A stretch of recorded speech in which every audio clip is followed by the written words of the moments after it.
Heartbeat খুঁজে পাওয়া যাচ্ছে না, প্রায় 15-20 মিনিট বন্ধ ছিল। এখন আল্লাহর মতো ওর হার্টের কন্ডিশন ভালো। সকাল গড়িয়ে বিকাল, বিকাল গড়িয়ে রাত, খান পরিবারের উৎকণ্ঠা কমছে না। আমার সঙ্গে রয়েছেন আকরাম খান, তার সঙ্গে কথা বলবো সার্বিক বিষয় নিয়ে। আকরাম ভাই, শুরুতে জানতে চাই আপনি কীভাবে জানলেন যে তামিম ভাইয়ের বিষয়টা? না, আজকে তো ওদের খেলা ছিল বিকেএসপিতে মোহামেডানের।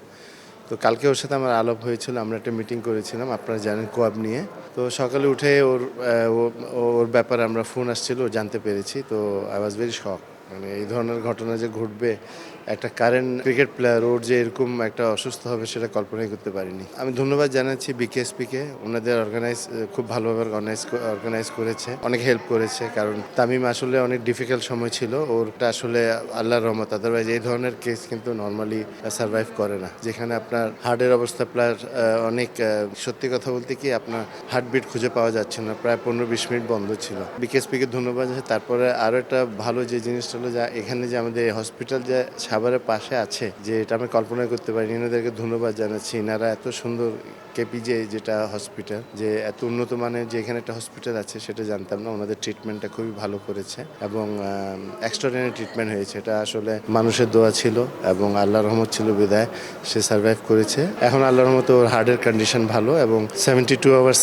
আপনার রেস্টে আছে, অবজারভেশনে আছে। বাট দেখি আল্লাহর মতে, সবার কাছে দোয়া চাচ্ছি এবং সবাইকে আমি ধন্যবাদ জানাচ্ছি। অনেক ফোন পেয়েছি, অনেকে দোয়া করেছে, সবাইকে ওর জন্য দোয়া করতে বলতে। স্যার, আমাদের সবাই আমরা এখানে আসছি, চিরাং থেকে আমার ভাই বোনরা আসছে, তো আমরা আছি এখন, সবার সহযোগিতা পাচ্ছি। আপনারা দোয়া করবেন যেন ও তাড়াতাড়ি সুস্থ হয়ে উঠে। আকরাম ভাই, বেশ কিছুদিন যে আপনাদের পরিবারের সময়টা খারাপ যাচ্ছে, আপনার বোনের বিষয় জানি, আপনার ভাইয়ের বিষয় জানি, মানে বলবেন যে একটু চিন্তিত কিনা, একটু মন খারাপ লাগে কিনা? কারণ যখন ভাই অসুস্থ তখন তো একটু উৎকণ্ঠা থাকাটাই স্বাভাবিক। না, ইনফ্যাক্ট এটা আমাদের জন্য খুবই একটা মানে দুঃখজনক ঘটনা। কারণ আমার বড় ভাই ইকবাল খান, যে তামিমের আব্বা, তামিম আর নাফিসের আব্বা, উনি 50 বছরে হার্ট অ্যাটাক করে মারা গিয়েছেন। আমার বোনরা অল্প বয়সে মারা গেছেন। তারপরে যে আমার নাফিসের গত 8 মাস আগে যে সমস্যাটা হয়েছে, সেখানে যেতে না যেতে এখন তামিমের এই অবস্থা। তো আসলে এটা সারপ্রাইজিং যে এই ধরনের যে কেন হচ্ছে জানি না। তো এটা আসলে অনেক দুঃখজনক। এই জন্য সবার কাছে দোয়া চাচ্ছি এবং আপনারা দোয়া করেন যেন আমরা এই বিপদ থেকে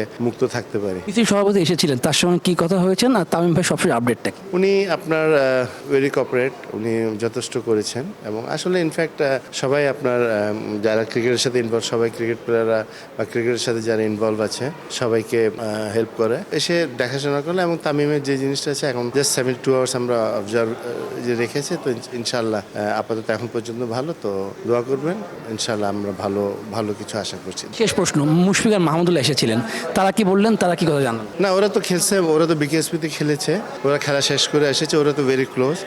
তাইজুলও আসছিল, মিরাজও আসছিল, তো ওরা তো স্বাভাবিক আসবে এবং সবাই দোয়া করছে যেন তাড়াতাড়ি ভালো হয়ে ওঠে। আমাদের সঙ্গে ছিলেন আকরাম খান, তিনি বিভিন্ন বিষয় নিয়ে কথা বললেন, তামিমকে সবসময় আপডেট জানালেন এবং তামিমকে উন্নত চিকিৎসার জন্য বাইরে নিয়ে যেতে চাই, তার আগে তাকে 72 ঘন্টা পর্যবেক্ষণে থাকতে হবে। Shubhodeb Nath, news 24, Savar, BKSP.